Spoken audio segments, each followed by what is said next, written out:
Life Radio. You're listening to PetLifeRadio.com. This episode of Wings and Things is brought to you by Audible.com. Get a free audiobook download at audiblepodcast.com/wings, WINGS. Over 75,000 titles to choose from for your iPod or MP3 player. So why do seagulls live near the sea? Because if they lived near the bay, they'd be bagels. Welcome to Wings and Things, where you'll find real answers to real questions about everything you want to know about pet birds. Care, feeding, bird products, travel, and more. Everything to make your frequent flyer a happy camper. From parrots to parakeets, cockatiels to cockatoos, you'll have a bird's eye view of everything there is to know about your fun, feathered friends. So, spread your wings and get ready to fly on Wings and Things. Welcome to Wings and Things on Pet Life Radio. I'm your host, Robin Shewokis, visiting today at Hagen Avicultural Research Center in Rigaud, Quebec, Canada. My topic today is the theory and philosophy behind the weaning process used at Hari. My guest is Josee Bermingham, aviculturist and facilities director here at Hari. Welcome, Josee. Josee will share with us her ideas on what makes a parrot ready to be sent out to a pet store or avian specialty shop, and how to choose that young bird once you make the decision to purchase a parrot. It's been an exciting visit here at Hari, and I hope to share with you some of the techniques employed at this interesting facility. We'll be right back after these messages. Sitting on a branch overlooking the parking lot, the pigeons watched as a Mercedes pulled in below them. "What do you think?" one bird said to the other. "Should we put a deposit on that car?" Stay perched. Wings and Things will be soaring back right after these messages. Hey boy, how you doing? What am I doing? I'm creating your own life book. It's a website that's just for you. Remember that picture I took of you pulling off Lisa's bathing suit? Yeah, I know, me too. I'm putting that awesome picture on your life book page. We'll see what comments we get. And that great video we took of you standing on the table with your head inside the turkey? That's definitely going on there. No, it's easy. It only took me 2 minutes to set up your page. I chose a great theme, and I can connect with millions of other pet parents. I can also create a memorial life book.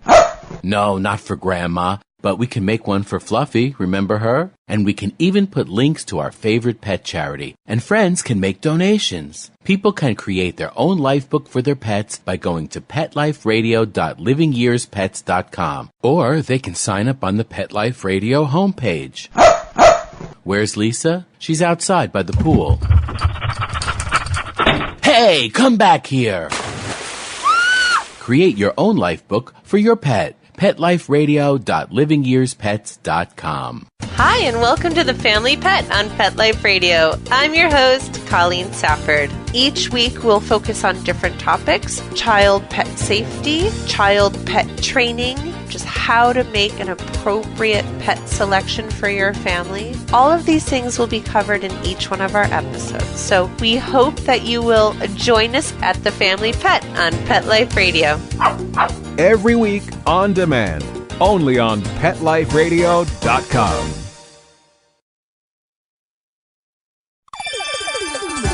Let's Talk Pets on PetLifeRadio.com. A Frenchman walks into a bar with a parrot on his shoulder. The bartender asks, "Where did you get that thing?" The parrot replies, "In France. There are millions of them." Don't have a canary. Wings and Things is back. Welcome back to Wings and Things on Pet Life Radio. I'm your host, Robin Shewokis. Barb is on the road, so I'm handling this one. And I was lucky enough to be invited to visit at Hari, which is the Hagen Avicultural Research Center in Quebec, Canada. And as I mentioned before, my guest today is Josee Bermingham. Welcome, Josee. Thank you for coming. Thank you for inviting me. And I guess the first question is, Josee, how did you get your start in aviculture?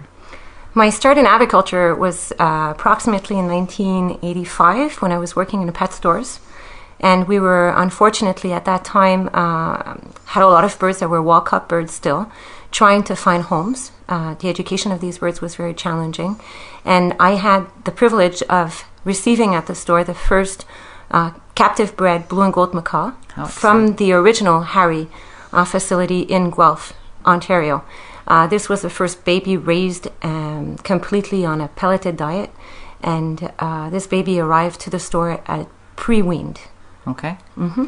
And that's how things were done then. It was the wild caught was, we all kind of shrink back and oh no, wild caught birds, but that was the norm then. The norm was completely this, and for us to have a captive bred young fledgling was definitely out of the ordinary, and we were very privileged. Unfortunately, at that time, the education was lacking to recognize the necessity to have a lot of education at that age. So we cuddled the bird a lot. Oh, yeah. And did extreme prolonged feedings, and we had a wonderful baby outcome with this blue and gold macaw that then became my personal pet. Mm-hmm. But unfortunately, the education was very limited. And from this then arose my desire to work in aviculture, because I no longer wanted to have wild-caught birds in the store. And my excitement then was increased when I found out Harry was going to be moving to Quebec. And I had a possibility at that time to go get training, animal health degree technician program, and was Mark Hagen's recommendation to then perhaps find a position at Harry. Okay. And it's interesting to mention, and I don't mean to blindside you with this question, but one of the things that's a big issue for our listeners is breeding. And why is breeding important? And I think you've brought up some good points about how far we've come from that wild-caught point. And now some people would argue that, there are so many birds out in rescues and things like that. But in my opinion, and I think yours as well, there's a necessity to the breeding that's occurring as long as it's done responsibly. Yes, as long as it's done responsibly, but I definitely endorse the readoption of birds that have gone through the puberty and young juvenile stage. Right. These birds have a lot to offer and are sometimes quite easy to re-educate. It's not even re-education, because in my mind, they've never been educated in the first place. It's education to begin with. There has been numerous pitfalls with breeding companion birds in captivity. And unfortunately, these mistakes are often realized a few years down the road. And the same as pitfalls with ecotourism. In aviculture, I believe the pitfalls mainly were seen at the beginning with captive bred cockatoos.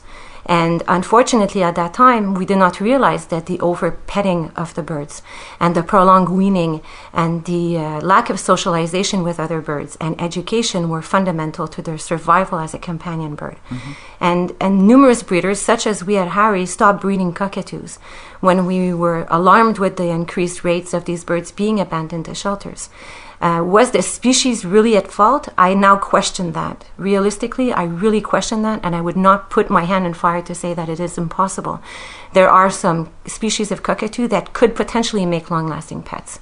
The problem is they're too easy to pet and in the wrong way, and we've unfortunately done mistakes with husbandry recommendations, with housing, and with education. And the trends have gone, you can see the way things have changed, you can see the way people are handling birds now, and the education that people are looking for. And the majority of rescues are doing an amazing job. And their education, they're taking over a position that we've learned probably should have happened in the beginning, at that weaning stage, in the breeding facility. That's when it should have happened, but it didn't. And to nobody's fault, we just didn't know that. Yes. The other thing we see that happens often in the pet industry and also at rescues is people think that they made a mistake with the species that they chose, and so they have a bird that reaches juvenile age, they have problems with it, but they believe that if they go out and buy a new baby born directly from the breeders and another species, that will not fall into the same challenges. But this is not true. The education, I believe, is primordial at the pre-fledgling stage, and it must be followed crucially for the first year of the bird's life. And it's not an option. It is fundamental. And it will ensure long-lasting companionship, I believe, or at least extend the possibility. And just to make another point also, I believe that people's lives change. I believe that people also change. And birds' desire to be with certain people change. And if a bird is well educated at a young age, and this is carried through, this bird has higher chances of being relocated or readopted by another foster home. And this is also the companion parrot owner's responsibility. And this would make the whole ethics of having these birds in captivity possibly a lot more sound. Absolutely. And I think one of the things you're saying, if I'm understanding, is that you're giving them the fundamentals. And if we've come as an industry to the point where now, responsibly, if there is a breeder, they need to give them those fundamentals. And then when, Susie, who owns the Parrot, decides, I'm moving to a small apartment and I can't possibly keep this large macaw or whatever bird, then, and I have to give it up. It's not only Susie who can care for that bird. You haven't, as a companion parrot owner, created a situation where you're the only one that can care for that bird. And the bird also has the fundamentals. They have that basic knowledge that you've given them as a breeder that they can either relearn. It's not even a relearning process. It's remember, if you will. If they haven't been treated that way all along, which they should have by the companion parrot owner, but if they haven't, for whatever reason, and we all fall into those holes. Life happens. And because you have a pet, that doesn't mean that life stops. And people need to stop, I use the term beating themselves up. Yes. That they've made all these horrible mistakes and what a terrible owner I am. And that's not necessarily true. It may be that life got in the way. And so now, if you've got a bird that has gotten those fundamentals in the beginning, maybe when they're in a rescue or they're in a rehoming situation, those will come back to the front for them if they've got that skill to start with. Absolutely. There's also great misconceptions over the years that when you acquire a bird and you're still syringe feeding the bird will bond more easily with you and everything's going to be okay because you hand fed the bird. It has nothing to do with hand feeding a bird. The education that is instaured in this bird is fundamentally more important than who fed the bird. Mm-hmm. And is the breeder's responsibility to go through a series of processes of integrating many training or how would you call that? Perhaps initiate the bird to a lot of different things that we'll be talking about afterwards. But I think that it is not necessarily healthy for a bird to go into someone's home that does not have acquired the knowledge or has the support to carry out this task. And I think, too, some of the fault that happens is when a bird is sold to a companion parrot owner and they're taught the very basics of feeding, and they don't really know, but they want to do what's best for this bird. And I think a lot of times we take our animals and we make them children. We make it, so that they're my child, and if I feed them, they'll be happy. Yes. And overfeeding, and it's through no fault, and it's through no malice, and it's well-intentioned, and we've all done it at one point or another, either with a pet or with a child or with a companion. And, in a lot of cases, food is love. Yes. I believe that in the recent years, there has been a lot of movement towards an education, and I believe that the public is quite aware of the dangers of selling an unweaned bird. Mm-hmm. But nobody is yet talking about what we call an uneducated bird. Right. And it's not for me an untrained bird, but it's an uneducated bird. And this has numerous pitfalls. Mm-hmm. And for the breeder to familiarize these birds with all these different types of education is not necessarily time consuming. It should give the breeder the pleasure, which is usually what incited him to start breeding. We spend, I would guess, about 45% of our day doing husbandry, right. Doing health checks on our birds. The 15-20% of the day that's spent educating fledglings in the nursery is the most fundamental thing that we do. And it must be done, and it should not be reflected or viewed upon as being an expensive process, right. or investment for the breeder. The most important thing now, the most difficult challenge that we have, we at Harry supply our pet stores with pet stores that have proven to educate their clients mm-hmm. in a very professional manner. These pet stores are rewarded, what we feel, and they feel as well now, and we're very happy about this, that they're rewarded with the opportunity to have a Harry baby. Mm-hmm.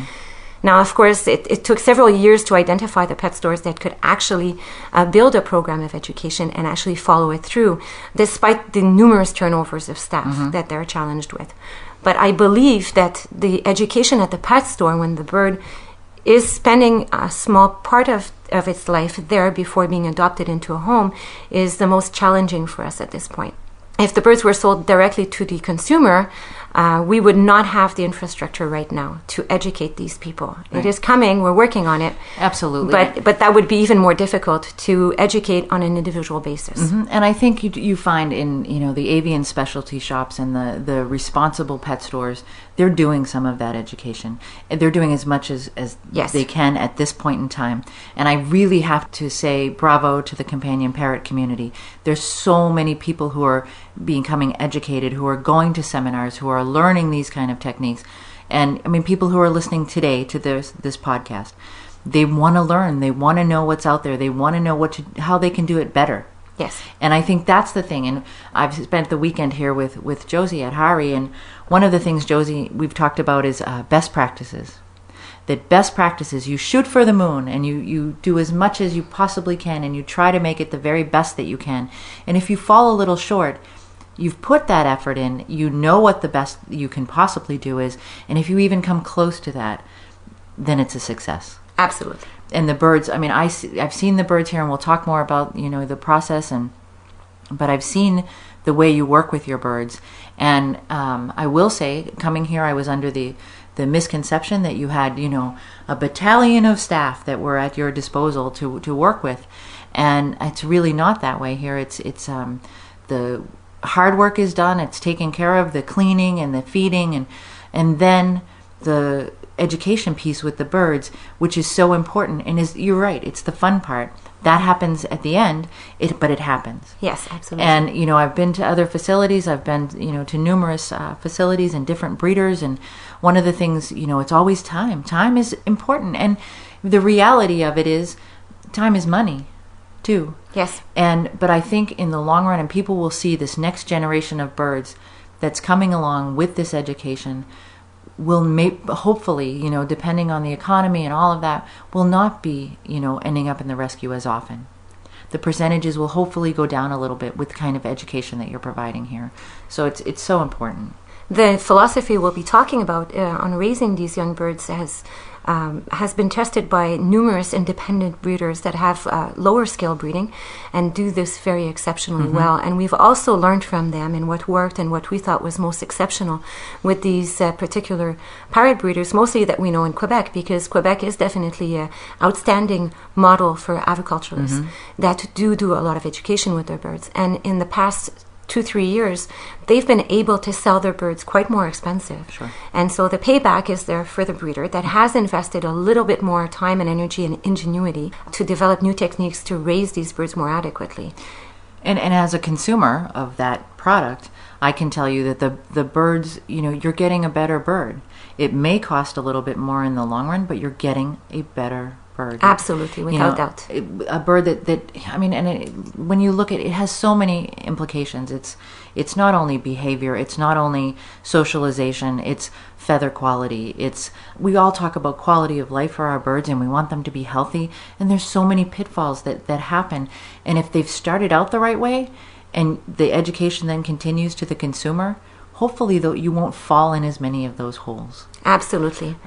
The staff here at Hari keep being fascinated because we keep seeing numerous productions of DVDs and educational tools that spend so much time and energy giving really good advice on how to train birds to do things that our babies at Hari here are raised to do. And so it's kind of an irony for us that we don't understand, if we would stay here, why there's a necessity for that kind of education. But obviously, perhaps 95% of the birds that are sold hopefully weaned, but the education is not there. Right. And so it is something that will be, I hope, a change in perception as well. And perhaps the more people that are going to have experienced a trained baby will then have the conviction that this is possible. And I think some of these tools and these techniques that we're going to talk about are things that can be used in a rehoming situation. Absolutely. You may feel like you're taking a step back, but you may need to, because why did this bird end up in the rescue in the first place? It may be just, it may be economics, it may be the family can't handle in their physical setting anymore, but a lot of times it's, my bird screams, or my bird does this, or my bird, bites or won't tolerate this or that.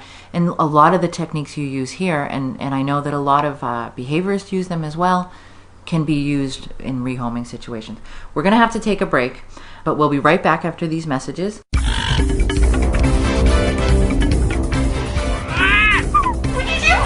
stay perched. Wings and Things will be soaring back right after these messages.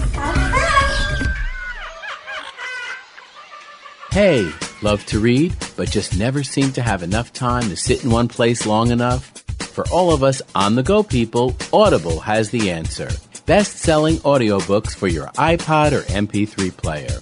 For Pet Life Radio listeners, Audible is offering a free audiobook download with a free 14-day trial to give you a chance to check out their service. Choose from hundreds of today's bestsellers, including awesome pet books, such as Bad Dogs Have More Fun by Marley and Me author John Grogan, Love That Cat by Ingrid Newkirk, It's Okay to Miss the Bed on the First Jump, and Other Life Lessons I Learned from Dogs by Seinfeld's John O'Hurley, and many, many more. To download your free audiobook today, go to audiblepodcast.com/wings, WINGS.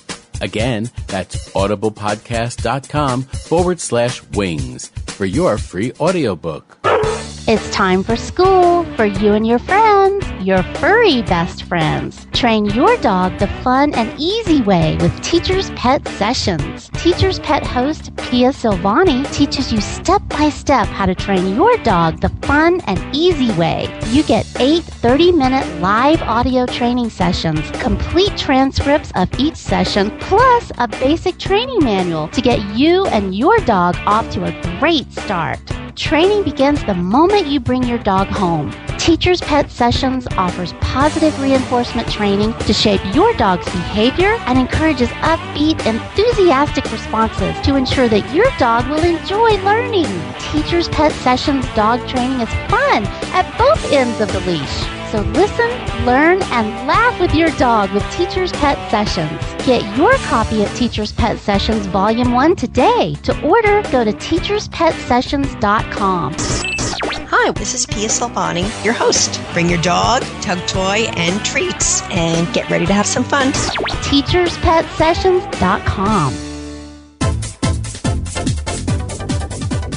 Hello! I'm Deborah Wolf, and I'm inviting you to my animal party on Pet Life Radio. My pet experts will be coming to the party to answer your pet questions, and they'll also be sharing their favorite stories and messages with us, but I'll be asking them some tough questions. We'll get their opinions on the hot-button topics like the pit bull ban, pet food, vaccines, religion, politics, and animals, cat tick clawing, and the latest news. Whatever's turning the animal world on its head, we'll be talking about at the animal party. This party's got bite. Every week on demand, only on PetLifeRadio.com. Let's talk pets Let's talk pets on Pet Life Radio. Pet Life Radio. PetLifeRadio.com. A Frenchman walks into a bar with a parrot on his shoulder. The bartender asks, "Where did you get that thing?" The parrot replies, "In France. There are millions of them." Don't have a canary. Wings and Things is back. Welcome back to Wings and Things on Pet Life Radio. I'm your host, Robin Shewokis, and I'm here with Josee from Hari. And we've been talking about critical training education that needs to happen with young birds. So, Josee, do you feel that there's a crucial period in a bird's life when this training, if it's implemented at an early age, if it's not a rehomed situation, is there a point where this is critical that it occur? We believe the critical point for this is when our babies are still in their baby pens in the nursery. We kind of like to refer to it as the plateau phase of development for a chick, where the bird starts to have emerging feathers from the shaft. So it's just post pin feather stage. Okay. And the first emergence of the feathers. At that time, the crucial window of opportunity that we cannot miss is the beginning of the weaning stages that we call. We have about 5 different weaning stages that we go through starting from that point. And it is definitely in sync with the beginning of the misting of the chick, so that the feathers can continue to emerge from the shaft very healthily, and the feathers are then definitely very well structured and formed, and they're not damaged by dry environment. It also comes at the same time that we start introducing the aviator harness. We use the harness that Steve has worked on for many years, Steve Hartman and Parrot University, and we've had the pleasure of having an input from him several years ago, and he explained to us how he uses it at that stage as well in the nursery. And this was very interesting for us because we used to start the weaning at this stage. weaning process, of course. But we had never started any kind of training or desensitivity to anything else at that point. Usually what we would start to do at this age is also familiarize the birds to different textures that are in the towels that will then be used to train these birds or educate these birds or familiarize or let the birds become comfortable and cuddled or cradled in towels. Right. And we've been scrutinized by so many people over the years because we use towels on our birds, but we also raise our baby birds with them. And this is fundamentally a huge difference. The birds that are then sold and grow older and eventually have to go for a physical exam are usually trained to be in a towel, should they need to be in a towel for intervention of any kind. And so these 3 things are started at the very, very young age. Well, Josee and I have spoken this weekend about, as someone who had a bird that was not towel trained, that was not given the benefit of this education, because it was, it wasn't in the forefront at that time when I got my bird, who ended up in a towel at a veterinarian's office, never having seen it before, never having done it before, as a completely new situation. And if any of you have kayaks out there, you know that little terrorized kayak noise that they make. And Nikki, my bird, was making that sound. If this had been, introduced to him at an earlier age, Absolutely. It wouldn't have been as stressful. We talk about stress and we don't want to stress our birds. This is one of those things. It's desensitization that you're doing. And I can tell you all, I had the privilege yesterday of watching Josee do an education session with the baby birds in the weaning room, and it was miraculous for me to watch how comfortable these baby birds were with towels. And they're not, it's not to say, oh, they're babies and they just don't understand. They do. I mean, it was, there were games being played. It was, oh, peekaboo, you're under the towel, and it was holding and not holding in a aggressive manner. The birds were so tolerant of what it was. And one of the things you were doing as well was you had food for them. Always food's in our hand. Yes. And so, it's reinforcing that behavior. Absolutely. And I think all of that fits together so well with, the trends that people want to do more training and they want to work with their birds, and that relationship is developed. But it's not a relationship that only you have with these birds. Absolutely not. I was, sitting on the floor with Josee, and we were working, and she has a blue and gold. How old is the blue and gold? He's about 11 weeks. And I was able to interact with this bird as well with not a problem at all. No. And I wasn't the least bit worried that this was going to turn into a negative situation for myself or the bird. Absolutely not. These birds are also socialized at a very young age to be familiar with sounds of dogs and the visual presence of dogs. Children, I have 2 children of my own that live here at the facility, and children are sometimes perceived by a lot of birds as they have very strong shrieking vocals, and they get excited and they move a lot, and this is very important for us to make sure that the birds are always familiarized with children, which wind up a lot in pet stores, and dogs as well. Most important as well we talked about the towel training, but the towel training or familiarization is also linked directly with the preening of the chicks. And at Hari, we like to preen chicks, especially when chicks are not numerous in a clutch. We like to be able to train these birds to become healthy groomers on their own, and this requires a lot of time. But if you combine this at the same time with a handful of dry granules or pellets, or an extruded diet is what we usually recommend for weaning birds, in your hand while you're petting with the other hand, then it makes your time worthwhile, because you are definitely accelerating the weaning process. We do believe that macaws should get assistance feeding for or accompanying feeding for several months post the weaning stage. But for us, we like the birds to leave the store when they've, at least for 1 or 2 weeks or 3 weeks, maintained their weight on their own without a scheduled supplemental feeding. And all these things combined together don't require a lot of time. No, and it's, you're almost doing 2 things at once. Or 3. This is true. Yes. And the other part of the education session that I saw with you yesterday was misting. Yes. And it was fabulous. You misted the macaw that you were working with, and then the nice thing about watching Josee work the birds was that she was very aware when they had had enough. And I think that's important. It's like you wouldn't keep a child sitting in a classroom and force them to learn when you saw that they had that glazed over look in their eyes. that I'm done. I don't want to, I'm not going to take in any more information. And you know it about yourself. When you hit that point and you just can't possibly learn anymore, you know, we've all gone to those conferences where you're sitting in a seminar, and no offense to our colleagues that present, because we do it too, but, you know, where you've got, okay, I've reached capacity. My brain is shutting off for today. And you can see that with your birds. And maybe it's a 2-minute window. Maybe it's a 5-minute window. It really depends on the bird and what how the interaction's going. But I watched Josee, and when it was enough was enough, the bird went up on a perch and began to preen. And it was remarkable to me that this young bird was doing this activity. And Josee had, in essence, taken over the job of that parent and taught them this. Yes, and the fledglings then also teach each other. We allow a lot of our fledglings that have acquired the basic grooming, which is quite instinctive, I believe, because they do it at a very young age. But once they've learned and they get excited with the misting, the other younger fledglings usually look at them and get excited, and there's less fear involved. We always mist ourselves too and get excited, so we do act a little more sillier than when we have guests like you over at Harry. But this is all part of our fun, and we need to also call out with the birds, and this is important. But there's times for that, and there's also quiet time for siesta. Our nurseries often have shut lights, and we often have very dim lights. We don't open up lights drastically when we come in the morning. Birds are allowed to talk to us, but they don't get immediately fed when we arrive close to the cage. The other important thing, we talk a lot about towel training, but the other very important thing is it's we believe very important to train the birds or desensitize the birds to a stethoscope, to get their mouth inspected for the choanal papillae, which we looked at the blue and gold macaw. Right. He actually had no problem with that. So at a veterinarian exam, there's no need to use any kind of forceful manner to look inside of the mouth. The ears can get definitely inspected. The bird can be easily rolled over in a towel, and then the cloaca or the breast muscle can be inspected without any kind of restraint.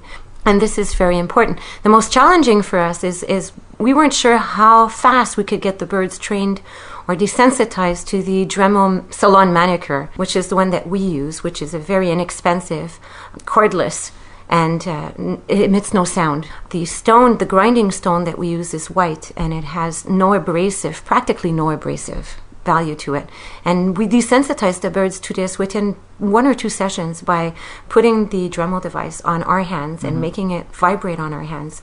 And then the birds get fascinated with it. And within 1 or 2 sessions, then the Dremel device actually goes onto their sharp fledgling nails, but we definitely don't abuse of that. We are definitely preoccupied with young birds getting their flight feathers groomed and their nails dremeled at the same time. We think that takes away all the confidence from the birds, and our babies would then start to bite. It takes them a long time to acquire confidence perching. This might seem like it's not that important, but they need to learn at a very young age that there's different textures that they can perch on. We usually really recommend for the birds to be housed in a fledgling house enclosure for the first 6 months. And usually in these fledgling enclosures, there'll be nothing else but a rope perch and perhaps a natural maple perch. But we also like to have the birds accustomed to or familiarized with other textures. We also believe definitely that the birds, that's the number one thing that we actually train our birds to, is to stand up on a scale. Basic stand up and step down command. We don't even have to lure them with sunflower seed or anything else. The appraisal they're getting is our enthusiasm with this. And the bird learns quickly in the morning that that's what he has to do to be told that he's a good bird and that we're proud of him. And this is for us fundamental, because at this age it is crucial that the birds get weighed daily. And this is something that we hope is going to be pursued in the future. All of these things are so, it's a lot to discuss in a short period of time, but all of these things are so positive. And I watched you do the Dremel training yesterday, and that was the first time perhaps that the blue and gold, there was no fear. There were the bird showed no signs of any fear that I would label as a fear response. There was no pulling away. There was no, the eyes weren't pinning. None of it was going on. And it was just, this is something new for me to explore. And when you think, I know we don't anthropomorphize, but when you think in terms of children and that window that you have when they start to explore and they want to find everything and learn new things, it's the same with these baby birds. Absolutely. And we have a very strict rule here that we don't allow toys of any kind We make a small exception for foraging devices, but those come in a little later when the birds are pre-weaned. And this is fundamental for us. If we put any foot toys in the cage, or we put any kind of toys to grab their attention, we will not have successful weaning in an appropriate time that we feel is healthy for the bird.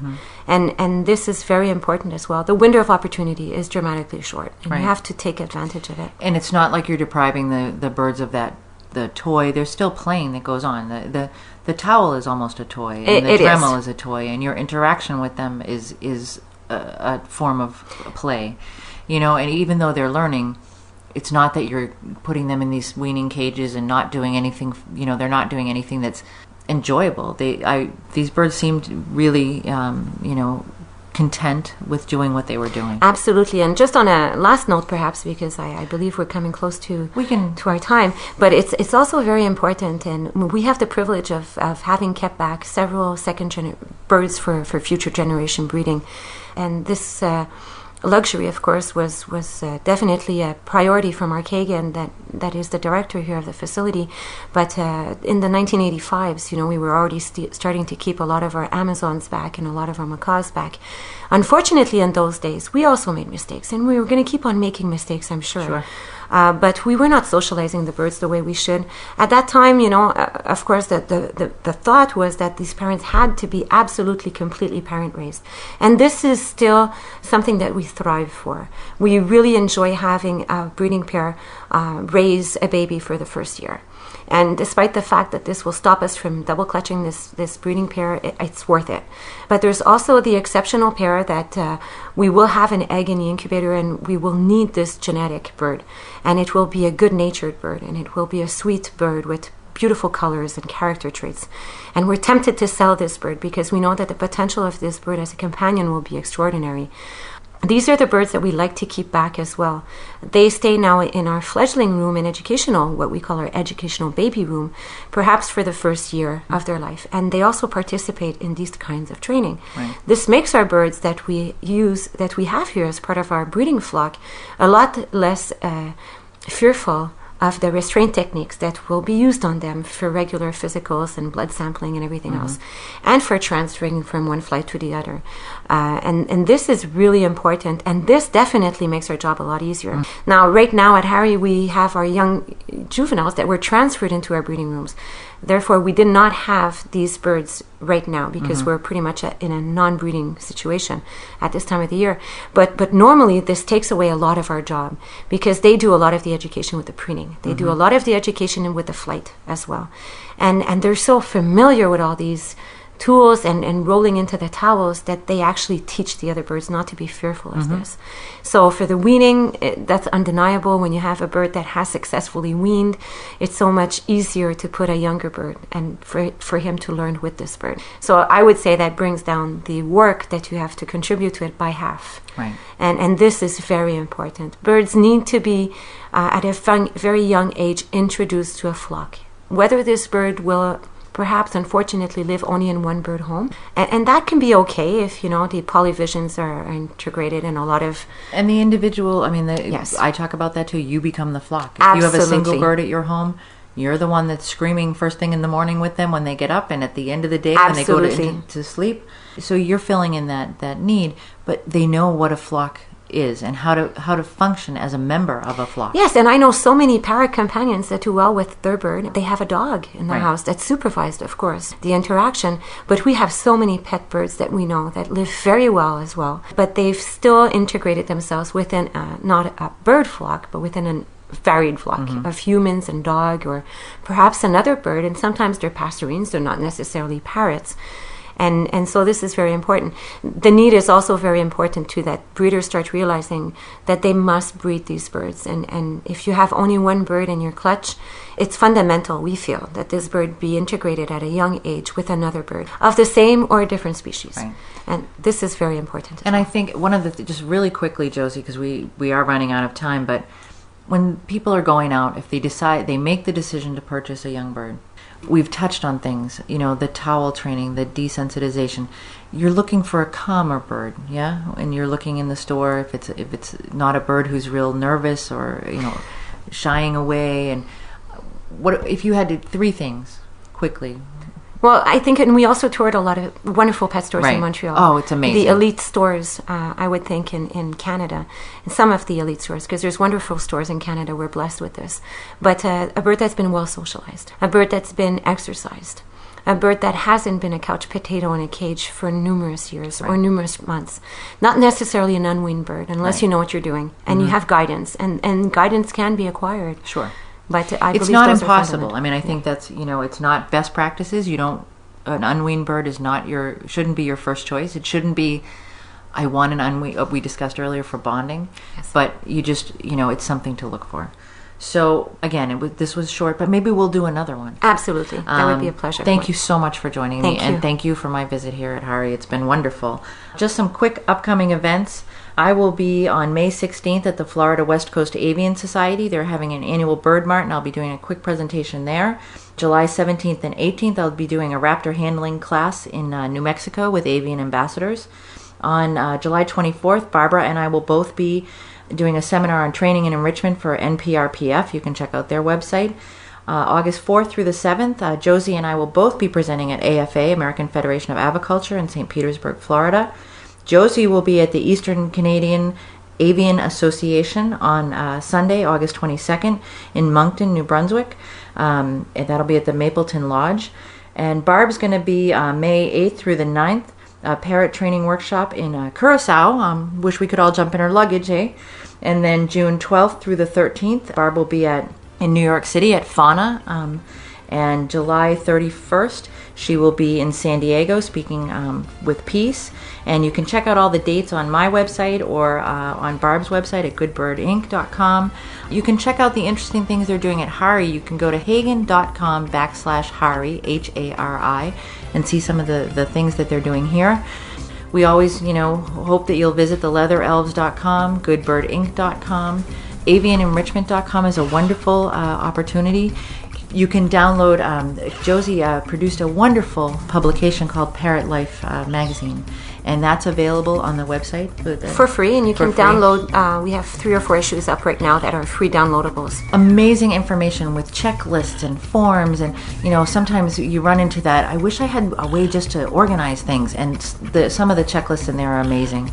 The enrichment tip of the week for this week: make sure and enrich and don't frustrate your birds. When we talk about young birds, we've touched on some of the things you need to provide, but make sure the opportunities you provide for your bird are appropriate for their level of ability, and assess whether the enrichment's meeting the goals that you've established. All enrichment should be goal-oriented, and just especially, with the younger birds, you may need to teach them to interact with some of the things that you're giving Absolutely them. agree. I talk about the foraging. It shouldn't be, a 42-step process in the beginning. Maybe your bird's brilliant, and in the end they'll be doing that 42-step process, but it can be something so simple as covering a bowl or something like that. So just keep it simple when you're starting out, and make sure that they're appropriate to their level of ability.